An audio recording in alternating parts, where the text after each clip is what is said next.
demon possession is, throughout the scriptures, for us, a great analogy, or a great sort of model for what sin and sinful habits and addictions and things like this are like. In this particular case, we have this young boy who is possessed by a demon, and the phrase that I want to focus on when it describes his particular manifestation of demon possession is that it says it thrown him often into the fire and into the water to destroy him.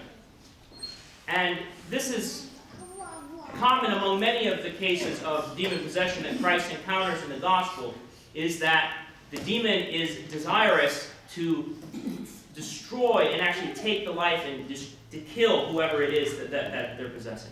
I think of, you remember the story with the man of the Gerasene, right? The man who's in the tombs, right? He lives in the cemetery, and when Jesus comes to cast the demons out, where do the demons ask for Christ to send them? Into the swine. And what do the demons do the minute they're in the swine? Yeah, they possess the herd of swine, drive the herd of swine off the cliff, and they all what? Die. Okay? So you see that this is a pattern, this sort of destruction. And sin and evil is very much that. It's destructive. You know, sometimes we think about sin, we think of sin as like, well, it's sort of an arbitrary thing.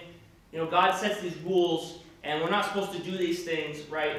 And we have a very sort of child mentality, right? The way children do of their parents' rules, right? They don't understand that oftentimes there's actually a very good reason behind these rules.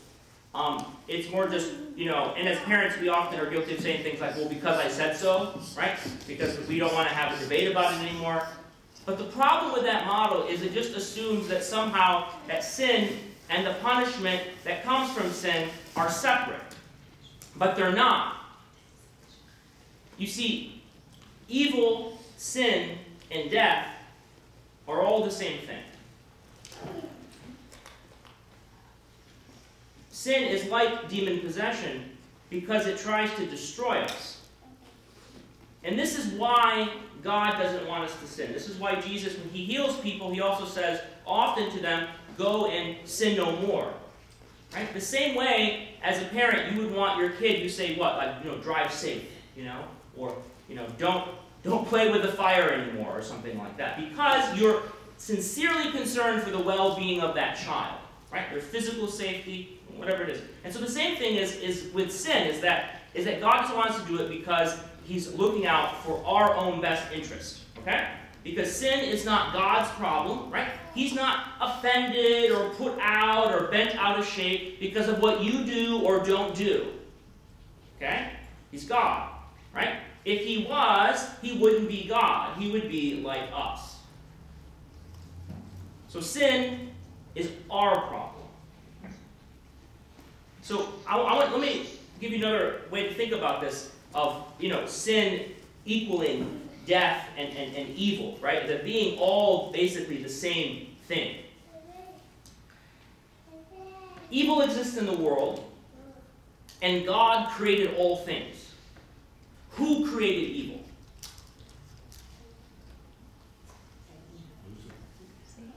Well, if he created something, then is he not then also a God?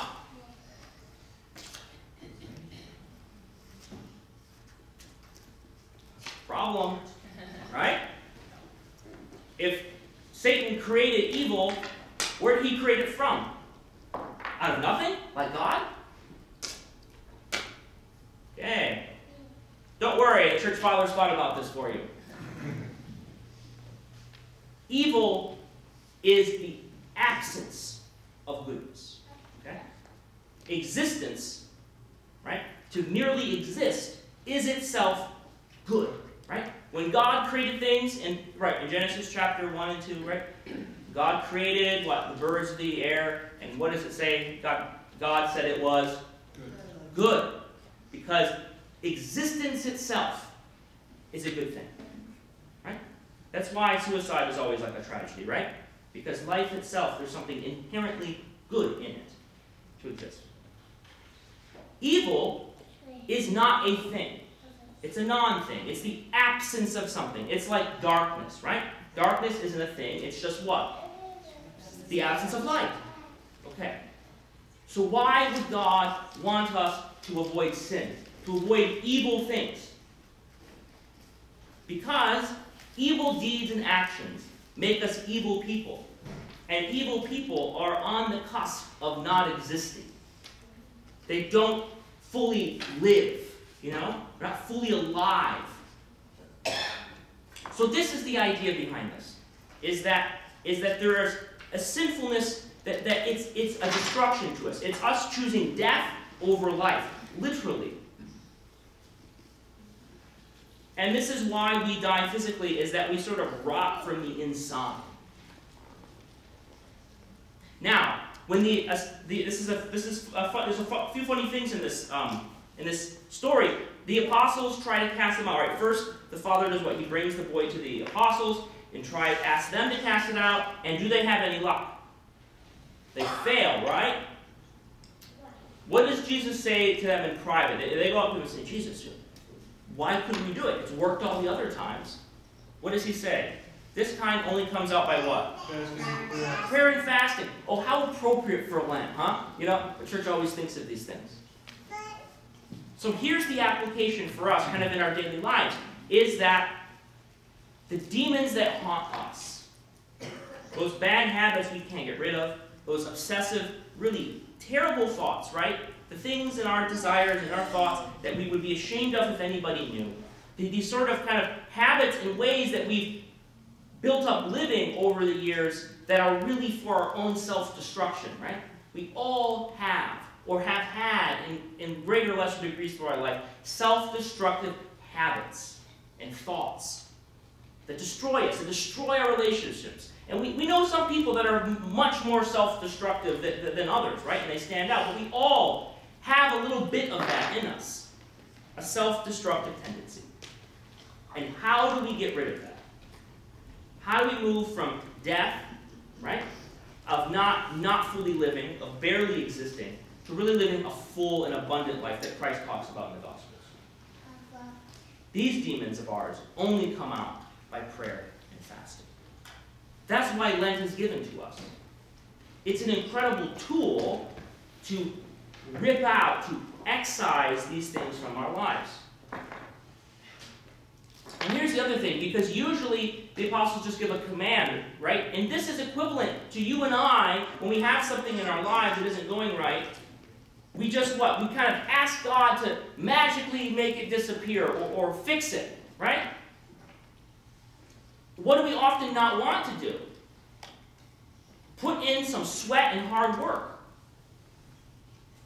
God also requires something of us, so that the things he gives us are not cheap, but have been earned.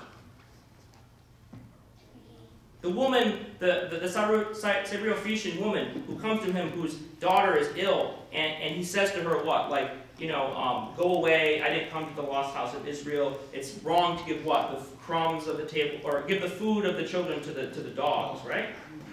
And then she says, but even the dogs eat the crumbs from the master's table, and he rewards her for her persistence. God wants our persistence and our effort, our participation in our own well-being. And so he asks us to put some sweat and blood into it. And that's what Lent is about. But putting in some work so that we can hopefully make a few little improvements in our lives. It's interesting that it says that this boy, right? How does it describe the boy after the demon comes out of him? It says he's what? As if dead. This, of course, is an image of the death and resurrection of Christ as we're approaching the Passion that's going to be coming up in a couple weeks with Holy Week. That's why this very gospel is put here.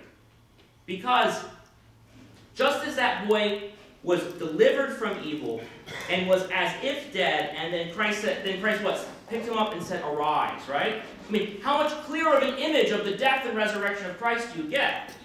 You see, Lent is all about us reenacting the same story of this little boy, of being purged of the evil that still exists in us, of dying and coming back to life. Because what Lent is about is personal transformation. And personal transformation is a moving from being dead and arising and having life, of joining Christ in that. Christ went before us and set this example, not that so we would not have to suffer and die on the cross,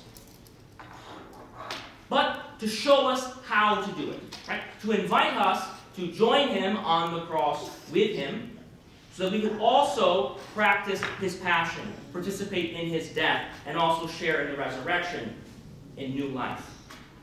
This is why the themes of life and death are so prominent in the Orthodox Church and in Lent, because our struggle, our personal struggle, is always a life and death matter, of becoming human beings that are more alive and not more dead, walking around like some sort of corpses, being dead to the world, dead to the needs of others, dead to loving and receiving love. But to have personal transformation, we have to do what? Pray and fast. We've got to put some sweat and blood. If Christ had to put some sweat and blood into his passion before his death and resurrection, so do we. So do we. Lord of Jesus Christ.